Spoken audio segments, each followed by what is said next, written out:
How did Ing use technology to build a platform that could hypothetically produce an infinitely large revenue stream? Well, basically, I'm not sure about the intricacies of how they built their platform, but they obviously used, several types of databases, probably Oracle, uh, and and maybe some invented databases for that platform and infrastructure. But that's how they did it. At least that's how I'm assuming. With a few $1 million thrown at a web project, you can do pretty much anything.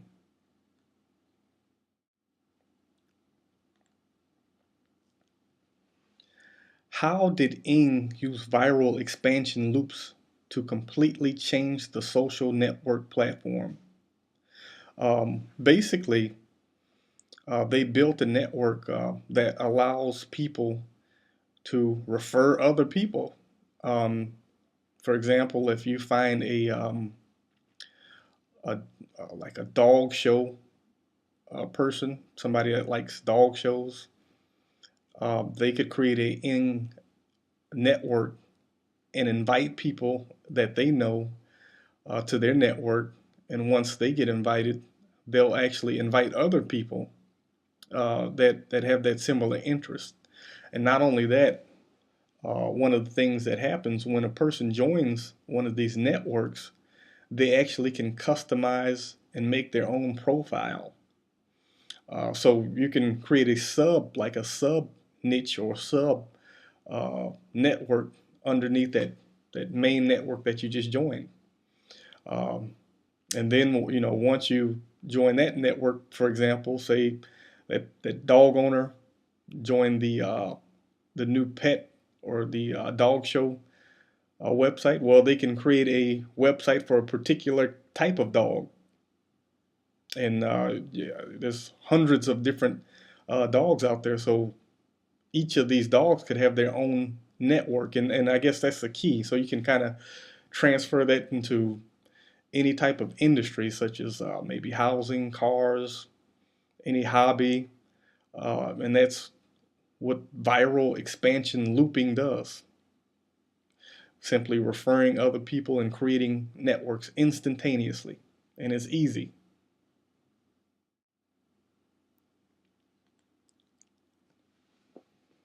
How did Ing launch their website with little advertising or staff?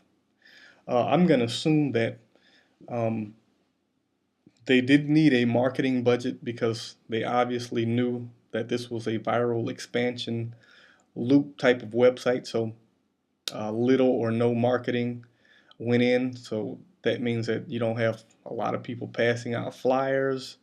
You don't have to hire a staff to do any marketing promotional efforts. Um, they probably only needed the contractors or people they contracted to develop their infrastructure and platform, and those people may not be permanent. Besides that, you just need somebody to really, maybe a couple of people to manage the site, look at the site analytics, uh, receive emails whenever there's complaints, problems, or trouble with someone's network. But besides that, they can probably keep it to a relatively low employee or staff list. So that's kind of what I'm assuming that they did need or needed in order to launch that website.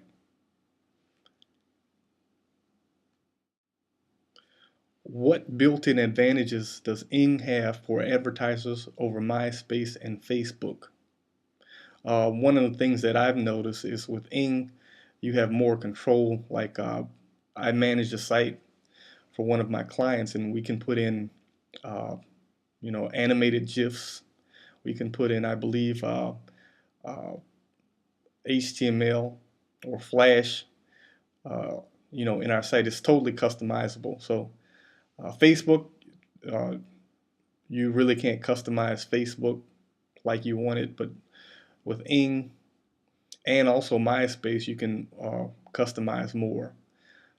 Ing also will allow you to put in Google AdSense MySpace, I don't think it allows you to actually put in any type of AdSense or Google AdSense because that's their revenue stream, um, advertising. So I think Ing provides the best opportunity to take control over a quick and easy social network, and also take control of your own advertising campaign.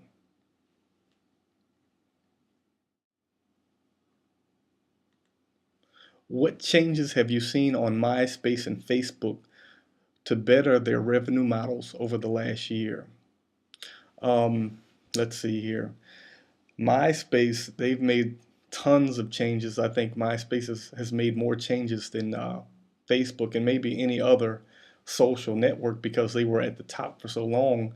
And in a short amount of time, I think less than a year or 9 months, they've fallen off due to a lot of the viral networks such as Ing, Twitter, and other viral networks.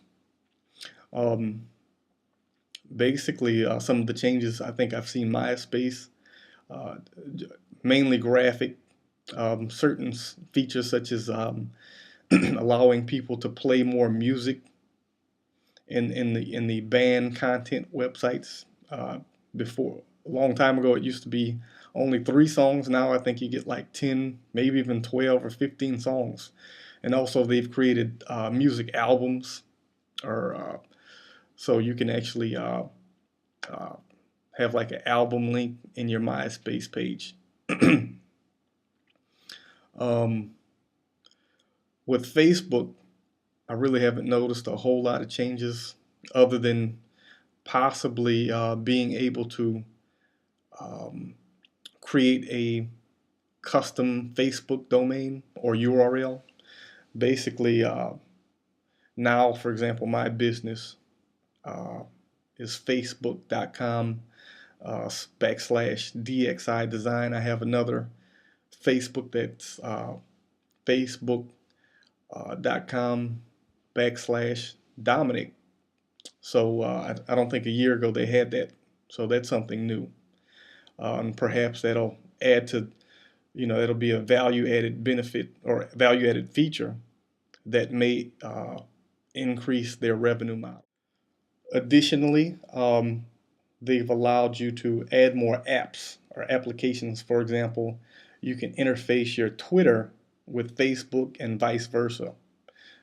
Same with MySpace. You can now interface your Twitter with your MySpace. So whenever somebody types in their Twitter account, uh, your post will appear in your MySpace. So I think both of them have allowed more applications to be able to be interfaced with their sites for MySpace and Facebook. In your opinion, will the format of Ing be enough to make it the largest social network? I say yes, and definitely. I tell my customers interested in building a social network, if they want to do so, that Ing would be one of your best bets. I also recommend Twitter, Facebook, MySpace, and a few others, but Ing is one of the best social networks to really uh, gain momentum and traction in building a, uh, a real interactive social network that's more customizable. Uh, you can pretty much make your Ing website look almost identical or just really match in terms of theme to your website. MySpace, Facebook, uh, and many of the other social networking websites, it's a little harder to make it look like the website, but with Ing, totally customizable.